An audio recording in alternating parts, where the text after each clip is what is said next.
بسم اللہ الرحمن الرحیم اعوذ باللہ من الشیطان اللعین الرجیم بسم اللہ الرحمن الرحیم وبہ نستعین وهو خیر ناصر ومعین۔ عزیز طلاب کرام، آج کا ہمارا درس سبق نمبر 33 جو کہ ہم کرامات کے بارے میں ہی پڑھ رہے ہیں۔ کل ہم نے کرامات کے جواز یعنی غیر انبیاء سے بھی کرامات ظاہر ہو سکتے ہیں اس پر بحث کیا تھا۔ آج ہم سبق نمبر 33 میں کرامات کے اوپر وارد ہونے والی چند اشکالات کو ذکر کریں گے اور ان کے جوابات کو بیان کریں گے۔ قال خواجہ نصیر الدین طوسی رحمۃ اللہ علیہ ایک اشکال بیان کرتے ہیں اور اس اشکال کے ساتھ ہی جواب ہی بیان کیا ہے لیکن اشکال کو بیان نہیں کیا، تو اس کو علامہ آگے جا کر پہلے اشکالات کو واضح کرتے ہیں، پھر ان کے ساتھ ساتھ خواجہ نصیر الدین طوسی کی طرف سے دیے گئے جوابات کو بھی بیان فرماتے ہیں اور ان کی تفصیلات کچھ یوں ہے۔ فرماتے ہیں کہ قال ولا يلزم خروجه، یعنی خواجہ فرماتے ہیں کہ اس کرامت کا انبیاء سے ظاہر ہونے کی وجہ سے یہ لازم نہیں آتا کہ یہ خارق العادہ فعل، یہ معجزہ خارج ہو جائے عن الاعجاز سے۔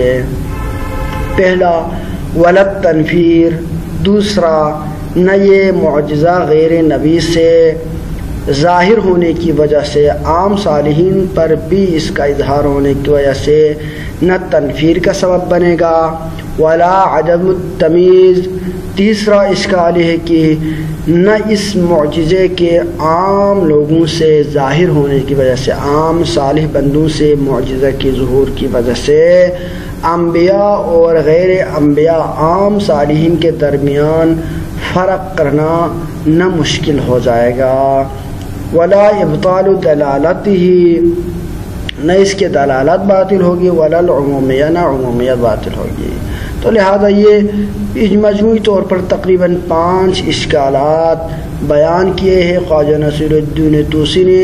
ولا یلزم، لازم نہیں آتا ہے، یعنی یہ 5 اشکالات جو کہ آپ نے بیان کیے ہیں، یعنی ان 5 اشکالات کے جو احتمالات دیے گئے ہیں ان میں سے کوئی بھی اشکال وارد نہیں آتا۔ یہی خواجہ نصیر الدین طوسی رحمۃ اللہ علیہ کی اشکالات کو بیان کیے بغیر ان کے جواب یعنی عدم لزوم کو بیان کیا ہے، ان کا صرف اپنا نظریہ اور سٹیٹمنٹ ہے۔ اب آگے جا کے اس کی تشریح علامہ ہلی رحمۃ اللہ علیہ کچھ یوں فرماتے کہ اقول هذه وجوه استدل به المانعون من المعتزلة، یہ وہ وجوہ اور اشکالات ہے جس کے ذریعے سے استدلال کیا ہے المانعون من المعتزلہ، خود معتزلہ میں سے جو لوگ کرامت کے عام یعنی انبیاء کے ساتھ اختصاص کے قائل ہے اور غیر انبیاء عام صالحین پر اس کے ظہور کو منع قرار دیتے ہیں، ان لوگوں نے یہ استدلال کیے ہیں جن کو ہم نہیں مانتے اور ہم ان کا جواب بھی دیں گے۔ الاول، پہلا ان کی طرف سے جو اشکال ہے، قالوا، انہوں نے کہا ہے کہ لو جاز ظہور المعجزۃ علی غیر الانبیاء اکراما لهم، اگر معجزہ کا ظہور غیر انبیاء کے لیے بھی درست اور صحیح ہو، کیوں صحیح قرار دیا تھا ہم نے کہا تھا کہ اکراما لهم، کہ ان کی اکرام اور اعزاز و سرور کے لیے، کہ ایک بندہ صالح اللہ کی اطاعت کرتا ہے، اللہ تعالیٰ بطور نعمت اور اعزاز اس کو کرامت بخشنے کے لیے غیر عادی چیزیں، اس کو بڑی طاقتیں عنایت فرماتا ہے اور اس طاقت کے ذریعے سے وہ غیر عادی چیزیں انجام دے سکتا ہے۔ یہ ہمارا نظریہ تھا۔ تو وہ کہتے اگر یہ غیر انبیاء پر بھی ہو تو اس صورت میں ایک اشکال لازم آئے گا، وہ کیا ہے؟ لجاز ظہورها علیہم، یہ غیر عادی چیزوں کا ظہور عام مؤمنین اور صالحین پر بھی جائز ہو جائے گا، وَإِن لَّمْ يَعْلَمْ بِهَا غیرہ، اگرچہ اس کا دوسرے لوگوں کو علم نہ ہو. یعنی خارق العادہ فعل ایک صالح بندہ انجام دے رہا ہے، ممکن ہے اس کا ساتھی اس کو نہ جانتا ہو، لیکن پھر بھی اللہ تعالیٰ نے اس کو یہ صلاحیت دے دی ہے، کیونکہ لأن الغرض هو سرورهم. اللہ تعالیٰ کو ایک صالح بندے کو یہ نعمت اور یہ طاقت دینے کا مقصد صرف یہی ہے کہ وہ مومن خوش ہو جائے، اس کو سرور مل جائے. جب یہ ہدف ہے تو اس ہدف کا حصول عام صورتوں میں بھی ہوتا ہے، جب اللہ تعالیٰ مخفی طور پر کسی کو دے دے. جب مخفی طور پر بھی عام صالح بندوں کو یہ طاقت حاصل ہو جائے تو اس صورت میں کیا ہوگا؟ وَإِذَا جَازَ ذَلِكَ، اگر ہر کسی کو، ہر صالح بندے کو یہ ملنا ممکن ہو جائے، یہ مل جائے یہ صلاحیت خارق العادہ والی، تو اس صورت میں بلغت فی الکثرتی، دنیا میں تو کروڑوں لاکھوں کیا ہے صالح بندے ہیں، تو اس صورت میں کثرت میں اس حد تک پہنچ جائے گا کہ لا خروجہا عن الاعجاز، کہ اعجاز سے خارج ہو جائے گا. پھر ہم اس کو معجزہ نہیں کہہ سکتے، کیونکہ یہ تو ہر کوئی صالح بندہ انجام دے رہا ہے، تو یہ معجزہ نہیں رہا. ہماری جو بات تھی، ہم کہہ رہے تھے کہ معجزہ بھی خارق العادہ اور معجزہ ہوتا ہے، کرامت بھی اور معجزہ بھی. فرق یہ ہوتا ہے کہ معجزہ دعوی نبوت کے ساتھ ہوتی ہے، لیکن کرامت دعوی نبوت کے بغیر. تو لہذا جب ہر کوئی صالح، دنیا میں لاکھوں کروڑوں صالح بندے اس کام کو ہر جگہ انجام دے دے، تو اس وقت میں یہ معجزہ نہیں ہوگا، خارق العادہ نہیں ہوگا، نبی کو پرکھنے کا یہ معیار نہیں رہے گا. والجواب، یہ ان کی طرف سے اشکال تھا معتزلہ والوں ان کی طرف سے، تو والجواب، اس کے لیے ہمارے پاس جواب یہ ہے کہ المنع من الملازمہ، آپ نے یہ جو ملازمہ پیش کی ہے یہ ملازمہ درست نہیں ہے. آپ نے کہا تھا کہ اگر تمام صالح بندوں پر اس فعل کا ظہور ہو تو اس صورت میں کیا ہوگا؟ یہ معجزہ نہیں رہے گا. یہ والا ملازمت آپ نے کہاں سے سمجھا؟ یہ صحیح نہیں ہے. کیوں؟ لأن خروجہا، کیونکہ اس معجزہ کا، اس کرامت کا خارج ہونا عن حد الاعجاز، اعجاز کے حد سے، یہ وجہ قبح، ایک قبیح فعل ہے، قبیح صورت ہے، یعنی وجہ قبیح ہے. یعنی ایک معجزہ اللہ تعالیٰ اپنے نبی کو پہچاننے کے لیے ایک معیار، ایک طاقت دے دے، اور وہی طاقت باقی ہر کسی کو بھی دے دے، تو اس صورت میں نبی کو پہچاننے اور پرکھنے کا معیار وہ ہے کہ اللہ تعالیٰ نے خود ختم قرار دیا ہو، یہ لازم آئے گا، اور یہ قبیح ہے.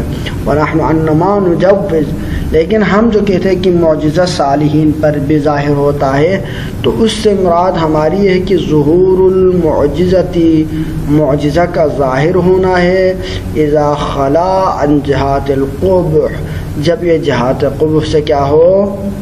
خالی ہو. جہات قبح سے خالی ہو، تب یہ ہو سکے گا. ہمارا ایمان اور نظریہ یہ ہے. فنجوز یا فنجوز ظہورها، پس ہم معجزہ اور کرامت کے ظہور کو جائز قرار دیتے ہیں، اس وقت تک جائز قرار دیتے ہیں معلوم تبلغ فی الکثرت الی حد خروج عن الاعجاز، جب تک یہ حد اعجاز سے خارج نہیں ہو. لہٰذا جب ہم جائز قرار دیتے ہیں تو اس کا مطلب ہے کہ حضرت مریم علیہ السلام نے جو انجام دیا، حضرت عاصب بن برقیہ علیہ السلام نے یہ جو انجام دیا وہ کرامت تھی، اور ان کا یہ کرامات حد اعجاز سے نکل رہے تھے. نہیں، ایسا نہیں تھا. معجزہ، وہ نبی بھی نہیں تھے، ان کا فام خارق العادہ بھی تھا، اور لیکن یہ حد اعجاز سے بھی نہیں نکل رہے تھے، کیونکہ نبی کے علاوہ صرف ایک دو گنے چنے اشخاص، ہمارے 12 ائمہ ہو گئے. سابقین میں دیکھیں تو حضرت مریم ہو گئی، اور اس کے علاوہ حضرت عاصب بن برقیہ، چند چیدہ شخصیات ہے. لہذا پوری تاریخ انسانیت میں چند خاص اور بڑے مقرب صالح بندوں کے ہاتھ سے اس فعل کا ظاہر ہونا اس کو خارج نہیں کرتا ہے اعجاز سے. لہذا آپ کی یہ ملازمت درست نہیں ہے. یعنی ہم جواز کے تو قائل ہے، یعنی غیر نبی پہ بھی ظاہر ہوتا ہے، اور اس غیر نبی کے ہاتھوں سے اس کے ظہور کے لیے، صدق آنے کے لیے، ظہور صدق آنے کے لیے صرف ایک فرد غیر نبی کے ہاتھ سے بھی ظاہر ہونا کافی ہے، اور یہ ہو چکا ہے. لیکن ہم اس کا مطلب یہ نہیں کہ ہم اس کے بقائل ہو کہ ہر صالح بندہ بھی معجزہ اور کرامت انجام دے سکتا، ہم اس کے قائل نہیں ہے۔ الثانی، اشکال ثانی جو ہے جو معتزلہ والوں کی طرف سے پیش کی گئی ہے، قالوا، وہ لوگ کہتے ہیں کہ لو جاز ظہور المعجزۃ علی غیر النبی، اگر غیر نبی کے لیے بھی عاجز کر دینے والے افعال کا ظہور ان کے لیے ممکن اور درست ہو تو اس صورت میں لازمہ، دوسرا ملازمہ یہ ہوگا کہ لازم التنفیر عن الانبیاء، انبیاء سے نفرت ہونا شروع ہوگی، یعنی لوگ انبیاء سے نفرت کریں گے۔ کیوں؟ از علت وجوب طاعتہم، کیونکہ لوگ ان کی اطاعت کر رہے تھے، ان کی اطاعت کی وجوب کی جو علت تھی وہ ظہور المعجزۃ علیہم، انبیاء علیہ السلام کا معجزہ کا اظہار کرنا ہے، یعنی ان کے ہاتھوں سے معجزے کا ظہور ہے۔ جب ایک چیز کی جس کی وجہ سے ان کی اطاعت واجب تھی اور وہ تھا معجزہ، اور وہی معجزہ کیا ہے؟ فَإِذَا شَارَكَهُمْ فِي ذَلِكَ، جب اس وجہ امتیاز میں دوسرے لوگ، ایسے لوگ بھی شریک ہو جائے، من لا تجب طاعتہم، جن کی اطاعت واجب نہیں ہے، تو اس صورت میں حان موقعہ، تو جو غیر واجب الاطاعہ ہے وہ بھی ان کے جگہ پہ آئیں گے، تو لوگوں کو اشتباہ ہوں گے کہ ان میں سے جو کرامات اور خارق العادہ چیزیں دکھا رہے ہیں ان میں سے کون، یعنی کس کی اطاعت ہمارے اوپر واجب ہے اور کس کی اطاعت ہمارے اوپر واجب نہیں ہے، یہ ان کے لیے، لوگوں کے لیے مخلوط ہو جائے گا۔ ولہذا لو اکرم الرئیس بنوع ما احدها حان موقع ذلك النوع لمن يستحق الاکرام، اسی وجہ سے کہ اگر لو اکرم الرئیس بنوع ما کل احد، یعنی ایک رئیس کی اکرام کی جا رہی ہے، ایک یعنی نوع رئیس کی اکرام کی جا رہی ہے، کل احد یعنی ان میں سے ہر ایک کی اکرام کی جا رہی ہے، تو اس صورت میں ہاں موقع ذالک النوع لمن یستحق الاکرام، تو اسی موقع پر دوسرے نوع والے بھی آئیں گے جو کہ اکرام کے مستحق ہوں گے۔ مثلا اگر آپ کسی فرد کو ڈاکٹر ہونے کی بنا پر اکرام کر رہے ہیں تو اس کا لازمہ یہ ہے کہ دنیا میں جتنی ڈاکٹر ہیں ان کی اکرام کی جائے۔ اسی طرح اگر آپ کسی فرد کا اکرام کر رہے ہیں، کیونکہ یہ شخص کیا ہے؟ ڈاکٹر تو نہیں، لیکن یہ شخص کیا ہے؟ عالم دین ہے، تو اس کے علم کی بنا پر آپ اگر اس کا اکرام کر رہے ہیں تو اس وجہ اکرام میں اور بھی لوگ شریک ہوں گے، تو لہذا ان کا اکرام بھی آپ کے اوپر لازم اور ضروری ہوگا۔ تو لہذا جب آپ انبیاء کے اکرام کر رہے ہیں معجزے کی وجہ سے، تو جس وجہ سے ان کے یعنی اکرام واجب ہو رہا تھا وہ تو ان کا معجزہ تھا، جب معجزہ ہے تو لہذا معجزے میں جو لوگ خارق العادہ فعل میں شریک ہوں گے، غیر انبیاء ہی کیوں نہ ہو، ان کی اطاعت بھی واجب ہو جائیں گے، لہذا غیر معصوم کی اطاعت بھی واجب ہونا لازم آئے گا۔ اور یہ کیا ہے؟ فعل قبیح ہے کہ جس کے ذریعے سے لوگ غلط استفادہ کریں گے اور لوگ گمراہی کی طرف جائیں گے، یہ ان کا استدلال ہے۔ تو اس کے جواب میں ہم فرماتے ہیں کہ والجواب بمنع انحطاط مرتبۃ الاعجاز، کہ ہم کہتے ہیں کہ مرتبہ اعجاز سے یعنی ممنوع ہے یہ بات کہ انحطاطی مرتبۃ الاعجاز، کہ یہ چیز مرتبہ اعجاز سے انحطاط ہو جائے، یعنی گر جائے، نکل جائے، خارج ہو جائے، یہ چیز کیا ہے؟